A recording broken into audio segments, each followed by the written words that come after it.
ஒரு மிக்ஸி ஜாரில் 4 பிரெட் ஸ்லைசஸை ஓரங்கள் எல்லாம் கட் பண்ணிவிட்டு எடுத்துருக்கிறேன். அதில் ஒரு அரை டம்ளர் பால் சேர்த்து நல்லா வந்து அரைச்சி எடுத்துக்கலாம். பாருங்கள், கட்டிலாம் எதுவுமே இல்லாமல் நல்லா வந்து அரைஞ்சிருக்கு. இப்போ இந்த மிக்ஸ்சரை அடுப்பில் வந்து நான் வந்து பால் வந்து ஒரு 1/2 லிட்டர் வச்சுருக்கிறேன். அதில் இந்த மிக்ஸ்சரை நம்ம வந்து ஆட் பண்ணிடலாம். அடுப்பு வந்து லோ ஃப்ளேமில் தான் இருக்கணும். நீங்கள் கரண்டிக்கு பதிலாக இது மாதிரி ஒரு விஸ்க் வந்து யூஸ் பண்ணிங்கன்னா உங்களுக்கு வந்து ஈஸியாக இருக்கும். கட்டி எதுவுமே இதாகாமல் நல்லாயிருக்கும்.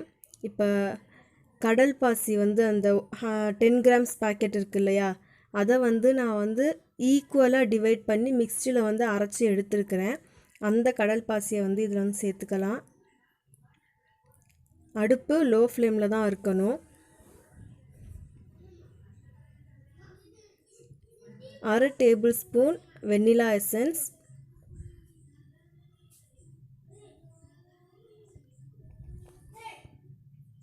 1 கப் சர்க்கரை,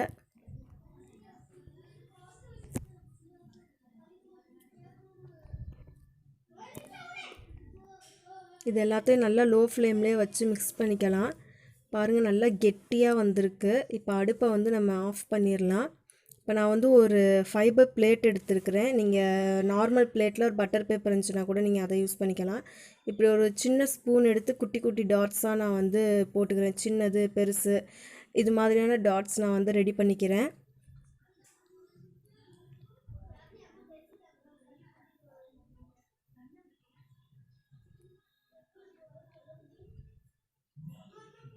இப்போ நான் வந்து ஒரு கேக் மோல்டு எடுத்துருக்கிறேன். வெறும் ஆயில் மட்டும்தான் க்ரீஸ் பண்ணியிருக்கிறேன். இதில் வந்து அந்த கடல் பாசி மிக்ஸ்சரை வந்து நம்ம வந்து எல்லாத்தையுமே போட்டுடலாம். போட்டுட்டு ஃப்ரிட்ஜில் வந்து ஒரு 20 மினிட்ஸ் கிட்ட நம்ம வந்து வச்சு எடுத்துக்கலாம். இப்போ இன்னொரு பாத்திரத்தில் நான் வந்து இன்னொரு ஒரு 1/2 லிட்டர் பால் எடுத்துருக்கிறேன். அதில் வந்து ஓரியோ பிஸ்கெட் இருக்குது இல்லையா, 10 ரூபா பேக், அது மிக்சியில் நல்லா பவுடர் பண்ணி அந்த பவுடரை தான் இப்போ நான் வந்து ஆட் பண்ணியிருக்கிறேன்.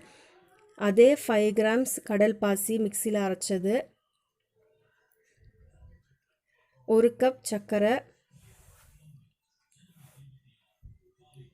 2லேருந்து 3 spoon chocolate powder, cocoa powder. இதை வந்து நல்லா மிக்ஸ் பண்ணிக்கலாம். நான் வந்து அடுப்பில் வைக்கலை, அடுப்பில் வைக்காமல் நார்மலாக வச்சு தான் நான் வந்து மிக்ஸ் பண்ணுறேன். பால் சூடாக இல்லை. இப்போ பாருங்கள், நல்லா வந்து எல்லாமே மிக்ஸ் ஆயிடுச்சு. இப்போ நம்ம இதை வந்து அடுப்பில் லோ ஃப்ளேமில் வச்சு நல்லா வந்து கெட்டியாக்கிக்கலாம். இப்போ பாருங்கள், லோ ஃப்ளேமில் வச்சு தான் நான் வந்து சூடாக்குனேன். நல்லா கெட்டியாயிருச்சு. இந்த கன்சிஸ்டன்சியில் இருந்தால் போதும். இப்போ அடுப்பை வந்து ஆஃப் பண்ணிடலாம்.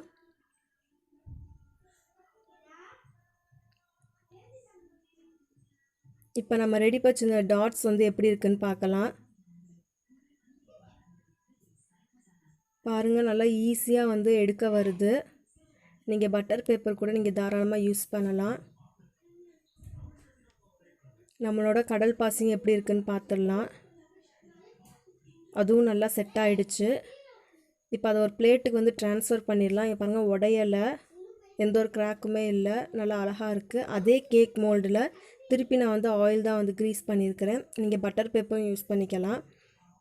இந்த டாட்ஸ் எல்லாத்தையும் அதில் வந்து ஒரு சின்ன ஒரு டிசைன் மாதிரி நான் வந்து அரேஞ்ச் பண்ணுறேன்.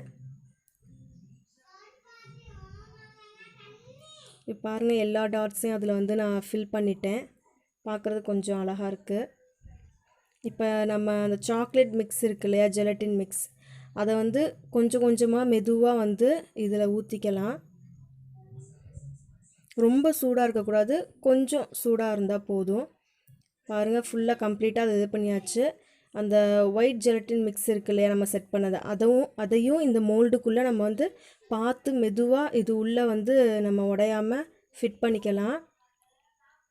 மீதி இருக்கிற அந்த சாக்லேட் ஜெலட்டின் மிக்ஸையும் இதில் வந்து சேர்த்துடலாம். சேர்த்துட்டு லைட்டாக டேப் பண்ணிவிட்டு ஃப்ரிட்ஜில் ஒரு 20லேருந்து 30 மினிட்ஸ் வச்சிடலாம்.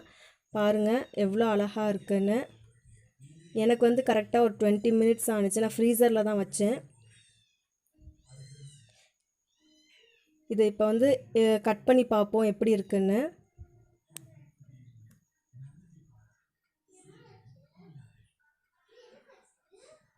இங்கே பாருங்கள், உடையவே இல்லை, அழகாக வந்திருக்கு. நீங்கள் இதை இப்படியே சர்வ் பண்ணலாம், இல்லை இந்த மாதிரி கேக் மாதிரி ஸ்கொயர் ஷேப்லேயும் நீங்கள் வந்து கட் பண்ணிவிட்டு சர்வ் பண்ணலாம்.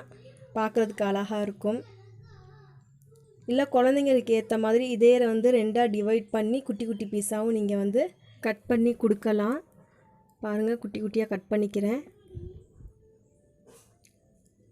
அழகாக இருக்குது, கொஞ்சம் கூட உடையவே இல்லை. இந்த ரெசிபியை நீங்கள் உங்கள் வீட்டில் கண்டிப்பாக ட்ரை பண்ணி பாருங்கள். ட்ரை பண்ணி பார்த்துட்டு எப்படி இருக்குன்றதை என்கிட்ட மறக்காமல் சொல்லுங்கள். நீங்கள் சொன்னீங்கன்னா தான் எனக்கு அது ஒரு மோட்டிவேட்டடாக இருக்கும். அடுத்தடுத்து டிஃப்ரெண்ட்டான ரெசிபிஸ் வந்து என்னால் வந்து போட முடியும். ஸோ மறக்காமல் கண்டிப்பாக ட்ரை பண்ணி பாருங்கள். அண்ட் இந்த வீடியோ உங்களுக்கு பிடிச்சிருந்தா லைக் பண்ணுங்கள், ஷேர் பண்ணுங்கள், கமெண்ட் பண்ணுங்கள் அண்ட் சப்ஸ்கிரைப் பண்ண மறந்துடாதீங்க. பெல் ஐக்கானே கிளிக் பண்ணுங்கள்.